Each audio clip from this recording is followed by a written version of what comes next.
ইন্দোনেশিয়ার মধ্য জাভায় কুদুস পাতি অঞ্চলে ভয়াবহ বন্যায় অন্তত ৩ জনের মৃত্যু হয়েছে। ক্ষতিগ্রস্ত হয়েছেন হাজার হাজার মানুষ। মঙ্গলবারের ভিডিওতে দেখা যায় পানিতে তলিয়ে গেছে রাস্তাঘাট ও বসতবাড়ি।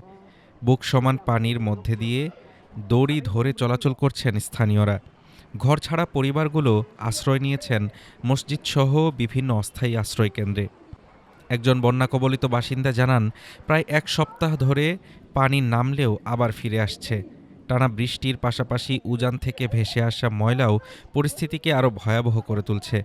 ঘরের আসবাব, বিছানা সবকিছুই পানিতে নষ্ট হয়ে গেছে। ভারী বৃষ্টি ও পাহাড়ি এলাকা থেকে নেমে আসা পানির কারণে সৃষ্ট এই বন্যায় ৫ বছরের এক শিশুসহ প্রাণ হারান ৩ জন। কুদুস দুর্যোগ ব্যবস্থাপনা সংস্থার তথ্যমতে ৬টি জেলার ৩১টি গ্রাম বন্যায় আক্রান্ত হয়েছে। ১,০০০-এর বেশি মানুষ আশ্রয়কেন্দ্রে অবস্থান করছেন। পরিস্থিতি মোকাবিলায় জরুরি অবস্থা জারি করা হয়েছে। তবে টানা বৃষ্টি ও পানি নিষ্কাশনের পথ বন্ধ থাকায় সংকট দীর্ঘায়িত হওয়ার আশঙ্কা করছেন কর্মকর্তারা। Desk report, Dhaka today.